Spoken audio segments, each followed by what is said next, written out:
کوئی کہتا ہے یہ گناہ بڑا ہے، کوئی کہتا ہے یہ گناہ بڑا ہے۔ سب سے بڑا گناہ ناشناخت ہونا ہے۔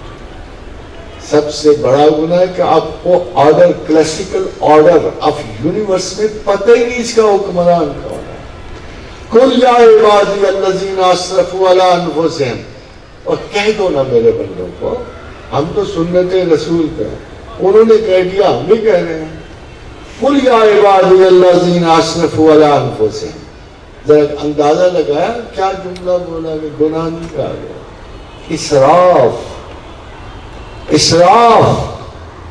اور کوئی چیزیں تمہیں کسی اور کام کے لیے دی تھی، پڑھنے لکھنے کے لیے دی تھی، سوچنے سمجھنے کے لیے دی تھی۔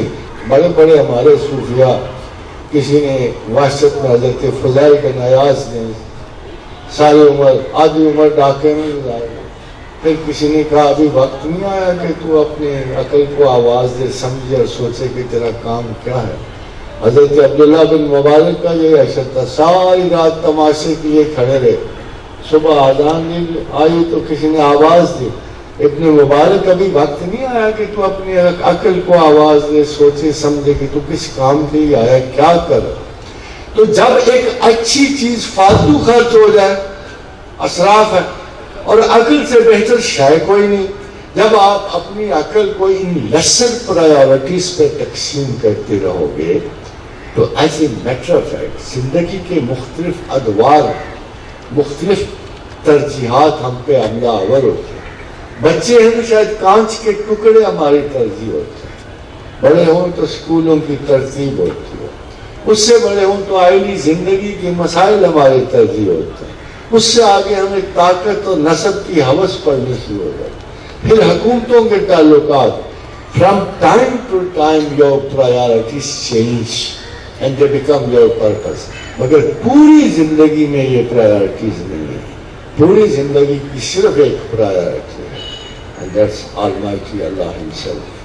خدا کے سوا کوئی عقل کی ترجیح اول نہیں ہے، اور اگر آپ اس کی حفاظت نہیں کرو گے تو مغالطے میں، پگ ڈنڈیوں میں کھو جاؤ گے، اینڈ الٹیمیٹلی قبر کے سرانے کسی اور وہ چیز کے بارے میں سوال نہیں ہوگا۔ پرائیورٹی کے بعد من رکھے گا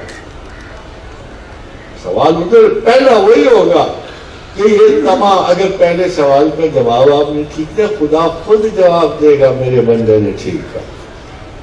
رہا بڑا مصروف الٹی سیدھی حرکتوں میں، پتہ نہیں کون کون سے فٹ بال کک کرتا رہا، کون کون سی جہالتوں میں مصروف رہا ہے، کون کون سے کوٹھے پھلانگتا رہا ہے، کون کون سی رشوتوں سے ہاتھ میلے کرتا رہا ہے، کون کون سی جہالتیں اس کی مرکزیں نگاہ رہی ہیں۔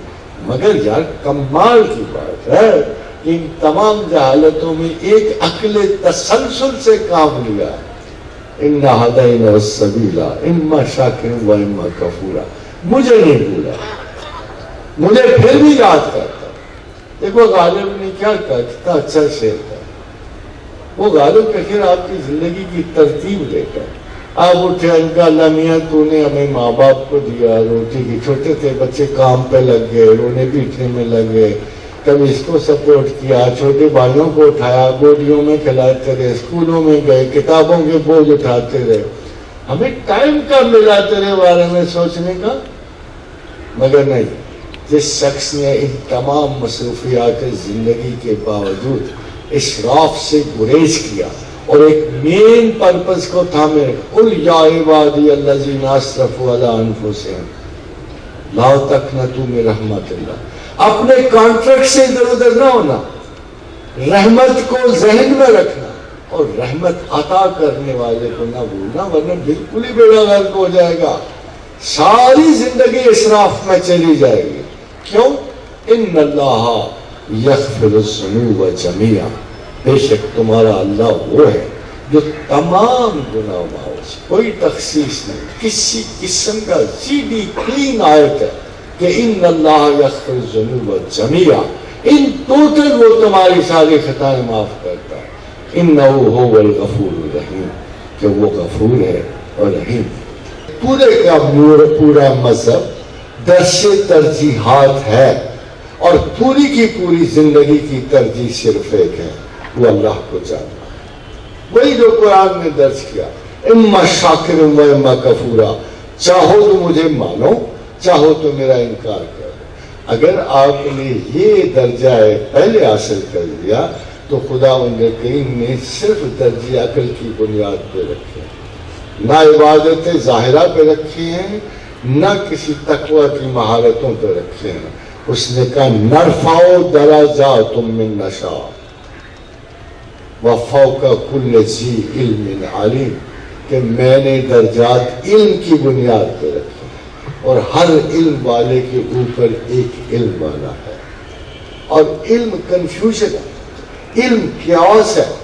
جب تک تم اپنے پہلے درجہ علمی کا انتخاب نہیں کر لیتے تم ہمیشہ کنفیوز رہو گے۔ جب تک علم کے بنیادی مقصد کا تعین نہیں ہو جاتا آپ ہمیشہ یہ اضطراب ذات کا شکار۔ کیوں اللہ کہتا ہے؟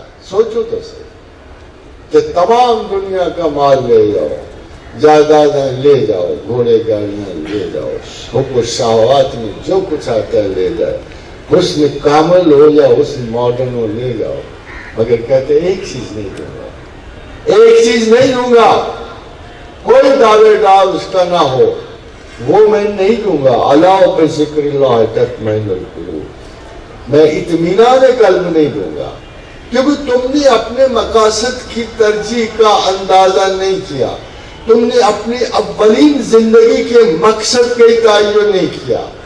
فاطمہ یاد یقین جانیے، اگر آپ اپنی ترجیح اول کا انتخاب کر لو، میں رب کعبہ کی قسم کھا کے کہتا ہوں خدا آپ سے کوئی تعرض ہی نہیں کرتا، جو مرضی کرو،